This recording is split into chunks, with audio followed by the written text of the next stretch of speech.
High friends, welcome back to Cherylaj kitchen. अचानक घरी कधी कधी पाहुणे येतात आणि आपल्याला स्वीट डिश बनवायची असते. घरात सामानही नसतं जास्त, तर काय स्वीट डिश बनवायची हा प्रश्न पडतो. तर आज आपण अशीच स्वीट डिश बघणार आहोत, घरच्या सामानापासून झटपट होणारी. तर चला वेळ न वाया घालवता रेसिपीला स्टार्ट करूया. रेसिपी आवडल्यास लाईक, शेअर आणि सबस्क्राईब करायला विसरू नका. सर्वात प्रथम कढई किंवा इकडे तुम्ही पॅनचाही वापर करू शकता. तर आपण यामध्ये ॲड करणार आहोत 3 चमचे एवढे तूप किंवा घी. हे आपल्याला ॲड करून मेल्ट करून घ्यायचे आहे. इकडे आपले घी मेल्ट झालं आहे. आता यामध्येच ॲड करूया 1 कप गव्हाचे पीठ. गव्हाचे पीठ ॲड करून हे आपल्याला व्यवस्थित मिक्स करून घ्यायचं आहे. पीठ आपल्याला घीमध्ये व्यवस्थित मिक्स करून घ्यायचं आहे.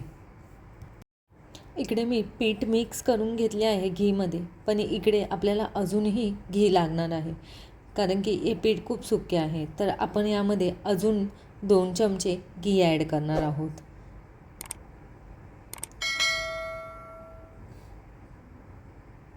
ॲड करून आपल्याला हे भाजून घ्यायचं आहे. व्यवस्थित ह्याला लालसर कलर येईपर्यंत आपल्याला ह्याला घीमध्येच भाजून घेऊया.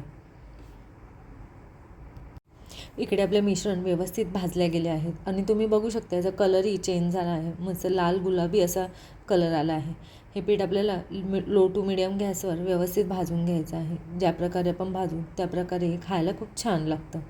आता यामध्येच ॲड करूया 2 चमचे एवढं ड्रायफ्रूट्स. मी इकडे बारीक करून ठेवलेले होते, तेच 2 चमचे ड्रायफ्रूट्स ॲड केले आहे. काजू, बदाम, पिस्ता हे तुम्ही तुमच्या आवडीनुसार ॲड करू शकता. आता हे ड्रायफ्रूट्सही आपण थोडेसे यामध्येच भाजून घेऊया. आता यामध्ये ॲड करणार आहोत 1 कप एवढे दूध. दुधामध्येच मी केशर ॲड करून ठेवले होते, जेणेकरून थोडासा त्याचा वेगळा कलर येईल आणि केसरची चव उतरेल. यामुळे मी केसर आधीच दुधामध्ये ॲड करून ठेवले होते. हे मी दूध गरम करून नॉर्मल टेम्परेचरवरच ठेवलेले दूध आहेत. दूध ॲड करून आपल्याला हे व्यवस्थित मिक्स करून घ्यायचे आहे. आणि आता यामध्येच ॲड करूया जेवढे आपण गव्हाचे पीठ घेतले होते त्याच वाटीने मी 1 वाटी एवढी साखर घेतली आहे. जर तुम्ही खूप जास्त गोड खात असाल तर तिकडे तुम्ही अजून थोडी साखर वाढवू शकता, किंवा कमी खात असाल तर तुम्ही साखरेचे प्रमाण थोडे कमी केले तरी चालेल. आता हे आपल्याला साखर वितळेपर्यंत असेच व्यवस्थित मिक्स करून घ्यायचे आहे. तर तुम्ही इकडे बघू शकता मी व्यवस्थित मिक्स करून घेतले आहे. आता यामध्येच ॲड करूया वेलची पावडर. अर्धा चमचा एवढी वेलची पावडर ॲड केली आहे. वेलची पावडर ॲड करून आपल्याला हे परत व्यवस्थित मिक्स करून घ्यायचे आहे. आता याला 10 मिनटं झाकण लावून आपण असेच ठेवणार आहोत.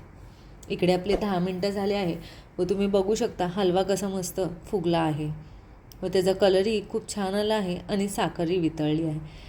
इकडे आपला गव्हाच्या पिठाचा हलवा रेडी झाला आहे की नाही झटपट होणारी रेसिपी. अगदी 10 मिनटात होते. तर ही रेसिपी तुम्ही घरी नक्की करून बघा आणि मला कमेंट करून सांगा कशी झाली आहे.